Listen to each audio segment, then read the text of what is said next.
ಈ ಬಾಲಕ ಬಜ್ಜಿ ಬೋಂಡ ಮಾರ್ತಾ ಇದ್ದಾನೆ. ಇವನು ದೊಡ್ಡವನಾದ್ಮೇಲೆ ಏನಾಗ್ಬೋದು? ಕಷ್ಟಪಟ್ಟು ದುಡ್ದು ಒಂದು ರೆಸ್ಟೋರೆಂಟ್ ಮಾಡ್ಬೋದು, ಇಲ್ಲ ಒಂದು ಮನೆನೋ ಕಾರೋ ಕಂಡ್ಕೊಂಡು ಇರ್ಬೋದು ಅಂತ ಅಂದ್ಕೊಂಡಿರ್ತೀರ. ಇದೇ ಬಾಲಕ ಮುಂದೊಂದಿನ ಭಾರತದ ದೊಡ್ಡ ವ್ಯಕ್ತಿಯಾಗಿ ಬೆಳಿತಾನೆ. 75,000 ಕೋಟಿ ಬೆಲೆ ಬಾಳುವ ರಿಲಯನ್ಸ್ ಇಂಡಸ್ಟ್ರಿಯನ್ನು ಕಟ್ತಾನೆ. ಹೆಸರು ಧೀರುಭಾಯಿ ಅಂಬಾನಿ. ಧೀರುಭಾಯಿ ಅಂಬಾನಿಯವರು ಯೆಮೆನ್ನಲ್ಲಿ ಗ್ಯಾಸ್ ಸ್ಟೇಷನ್ ಅಟೆಂಡರ್ ಆಗಿ ಕೆಲಸ ಮಾಡ್ತಾ ಇರ್ತಾರೆ. ಅವರು ಮುಂದೆ ಭಾರತಕ್ಕೆ ವಾಪಸ್ ಬಂದು ಬಿಸ್ನೆಸ್ ಬಗ್ಗೆ ಗೊತ್ತಿಲ್ಲದೆ ಇದ್ರೂ ದೊಡ್ಡ ರಿಸ್ಕ್ ತಗೊಂಡು ತಾವು ಸಂಪಾದಿಸಿದ ಎಲ್ಲ ಹಣವನ್ನು ಬಿಸ್ನೆಸ್ಗೆ ಇನ್ವೆಸ್ಟ್ ಮಾಡ್ತಾರೆ. ಟೆಕ್ಸ್ಟೈಲ್ ಇಂಡಸ್ಟ್ರಿಗೆ ತುಂಬ ಗ್ರೋತ್ ಇದೆ ಅನ್ನೋದನ್ನು ಅರ್ಥ ಮಾಡಿಕೊಂಡು ವಿಮೆಲ್ ಅನ್ನೋ ಬ್ರ್ಯಾಂಡನ್ನು ಶುರು ಮಾಡ್ತಾರೆ. ಮುಂದೆ ತಮ್ಮ ಬಿಸ್ನೆಸ್ಸನ್ನು ವಿಸ್ತರಿಸ್ತಾ ಅತ್ಯಂತ ಶ್ರೀಮಂತ ವ್ಯಕ್ತಿಯಾಗಿ ಬೆಳೆಯುತ್ತಾರೆ. ಈ 3 ಸೀಕ್ರೆಟ್ ಯಾರಿಗೆ ಗೊತ್ತಿರುತ್ತೋ ಅವರು ಜನಸಾಮಾನ್ಯರಾಗಿದ್ದರು ಮುಂದೊಂದು ದಿನ ಟಾಪ್ 1% ಶ್ರೀಮಂತರಾಗಿ ಬೆಳೀತಾರೆ. ನಮ್ಮ ದೇಶದಲ್ಲಿ ಟಾಪ್ 1% ಜನ 60 ಲಕ್ಷಕ್ಕಿಂತಲೂ ಅಧಿಕವಾದ ಆದಾಯವನ್ನು ಗಳಿಸ್ತಾರೆ. 7 ಕೋಟಿಗಿಂತಲೂ ಅಧಿಕ ಸಂಪತ್ತು ಅವರಲ್ಲಿರುತ್ತೆ. ಆದರೆ ಬಾಟಮ್ 50% ಜನ ಒಂದು ವರ್ಷಕ್ಕೆ 3 ಲಕ್ಷಕ್ಕಿಂತಲೂ ಕಡಿಮೆ ಆದಾಯನ ಗಳಿಸ್ತಾರೆ. ಇಂಡಿಯನ್ ಹ್ಯೂಮನ್ ಡೆವಲಪ್ಮೆಂಟ್ ಸರ್ವೆ ಅಥವಾ IHDS ಅವರ ಪ್ರಕಾರ ಎಜುಕೇಷನ್ ಇಲ್ಲದೆ ಇರೋ ವ್ಯಕ್ತಿ ತುಂಬ ಕಮ್ಮಿ ಸ್ಯಾಲ್ರಿ ದುಡಿತಾನೆ. ಎಜುಕೇಷನ್ ಲೆವೆಲ್ ಜಾಸ್ತಿ ಆಗ್ತಾ ಹೋದಂತೆ ಆ ವ್ಯಕ್ತಿಯ ಆದಾಯ ಹೆಚ್ಚುತ್ತಾ ಹೋಗುತ್ತೆ. ಹಾಗಾಗಿ ಒಬ್ಬ ಯೂನಿವರ್ಸಿಟಿ ಎಜುಕೇಷನ್ ಮಾಡಿದವನು ಏನು ಎಜುಕೇಷನ್ ಇಲ್ಲದೆ ಇರೋನ್ಗಿಂತ ತುಂಬ ದೊಡ್ಡ ಮಟ್ಟದ ಸಂಬಳವನ್ನು ಗಳಿಸ್ತಾನೆ.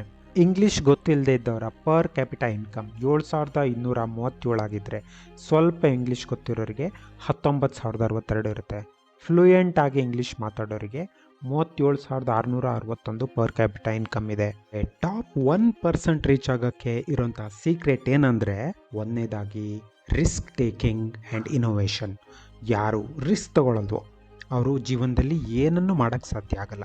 ಮಾರ್ಕ್ ಜುಕರ್ಬರ್ಗ್ ಹೇಳ್ತಾರೆ, the biggest risk is not taking any risk. ಜಗತ್ತಿನಾದ್ಯಂತ ಯಾರ್ಯಾರು ಶ್ರೀಮಂತರಾಗಿರ್ತಾರೋ ಅವರು ಕ್ಯಾಲ್ಕುಲೇಟೆಡ್ ರಿಸ್ಕ್ ಅಂತ ತಗೊಳ್ತಾರೆ. ಬೇರೆ ಬೇರೆ ಇಂಡಸ್ಟ್ರಿಗಳನ್ನು ಅಧ್ಯಯನ ಮಾಡಿ ಅದರಲ್ಲಿ ಏನು ಹೊಸದನ್ನು ಪರ್ಚೇಸ್ ಬೇಕು ಅನ್ನೋದನ್ನು ನೋಡಿಕೊಂಡು ಅದನ್ನು ಪರ್ಚೇಸ್ತಾರೆ. ಎರಡನೇದು ಸ್ಟ್ರಾಟಜಿಕ್ ಇನ್ವೆಸ್ಟ್ಮೆಂಟ್. ಶ್ರೀಮಂತರಾದವರು ಯಾವ ಕ್ಷೇತ್ರ ಚೆನ್ನಾಗಿ ಬೆಳೀತಾ ಇದೆ, ಎಲ್ಲಿ ದುಡ್ಡನ್ನು ಹೂಡಿಕೆ ಮಾಡಿದ್ರೆ ತುಂಬ ಚೆನ್ನಾಗಿ ಬೆಳಿಬೋದು ಅನ್ನೋದನ್ನು ಕಂಡುಹಿಡಿದು ಆ ಥರ ಕ್ಷೇತ್ರಗಳಲ್ಲಿ ಇನ್ವೆಸ್ಟ್ಮೆಂಟ್ ಮಾಡ್ತಾರೆ. ಮೂರನೇದಾಗಿ ಕಂಟಿನ್ಯೂಯಸ್ ಲರ್ನಿಂಗ್ ಮತ್ತು ನೆಟ್ವರ್ಕಿಂಗ್. ಶ್ರೀಮಂತರಲ್ಲಿ ಹೆಚ್ಚಿನವರಿಗೆ ಉನ್ನತ ಶಿಕ್ಷಣ ಇರುತ್ತದೆ ಮತ್ತು ತಮ್ಮ ಕ್ಷೇತ್ರದಲ್ಲಿ ಇನ್ನೂ ಹೆಚ್ಚಿನ ಅಭಿವೃದ್ಧಿ ಸಾಧಿಸೋದಕ್ಕೆ ಏನು ಬೇಕೋ ಅದನ್ನು ಹೊಸದಾಗಿ ಕಲ್ತ್ಕೊಂಡು ಹೋಗ್ತಾರೆ. ತಮ್ಮ ಕ್ಷೇತ್ರದಲ್ಲಿ ಅಭಿವೃದ್ಧಿಯನ್ನು ಸಾಧಿಸೋದಕ್ಕೆ ಯಾರ್ಯಾರ ಜೊತೆ ಕನೆಕ್ಟ್ ಆಗಿದ್ರೆ ಒಳ್ಳೆ ನೆಟ್ವರ್ಕ್ ಬರೆಯುತ್ತೆ ಅನ್ನೋದನ್ನು ಅರ್ಥ ಮಾಡಿಕೊಂಡು ಅವ್ರ ಜೊತೆ ನೆಟ್ವರ್ಕಿಂಗನ್ನು ಮಾಡ್ತಾರೆ. ಇದು ಅವರಿಗೆ ಇನ್ನಷ್ಟು ಅವಕಾಶಗಳನ್ನು ತಂದುಕೊಡುತ್ತದೆ. ಉರುನ್ ಇಂಡಿಯಾ ಮತ್ತಿತರ ಸರ್ವೆ ಸಂಸ್ಥೆಗಳ ವರದಿಗಳ ಪ್ರಕಾರ ಭಾರತದಲ್ಲಿ ಟಾಪ್ 1% ಶ್ರೀಮಂತರಾದವರು ಈ 4 ಉದ್ಯೋಗಗಳನ್ನು ಮಾಡ್ತಾರೆ. ಮೊದಲನೇದಾಗಿ ಉದ್ಯಮಿಗಳು ಮತ್ತು ವ್ಯಾಪಾರ ಮಾಲೀಕರು. ಎರಡನೇದಾಗಿ ಕಂಪನಿ ಎಕ್ಸಿಕ್ಯೂಟಿವ್ಗಳು. ಬೇರೆ ಬೇರೆ ಕಂಪನಿಗಳ CEO, CFO, CEO ಮತ್ತಿತರ ಹೈಯರ್ ಮ್ಯಾನೇಜ್ಮೆಂಟಲ್ಲಿರುವಂಥವರು ಅತ್ಯಧಿಕ ಆದಾಯವನ್ನು ಗಳಿಸ್ತಾರೆ. ಮೂರನೇದಾಗಿ ಇನ್ವೆಸ್ಟರ್ಗಳು. Stock market, real estate, private equity ಈ ಥರ ಬೇರೆ ಬೇರೆ ಕಡೆ ಇನ್ವೆಸ್ಟರ್ ಆಗಿರೋರು ಕೂಡ ತುಂಬ ದೊಡ್ಡ ಮೊತ್ತದ ಆದಾಯವನ್ನು ಗಳಿಸ್ತಾರೆ.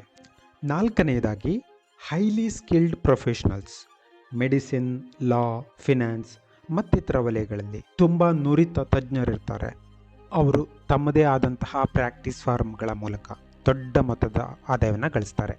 ಇದೇ ಪರಿಸ್ಥಿತಿ ಅಮೇರಿಕದಲ್ಲೂ ಕೂಡ ಇದೆ.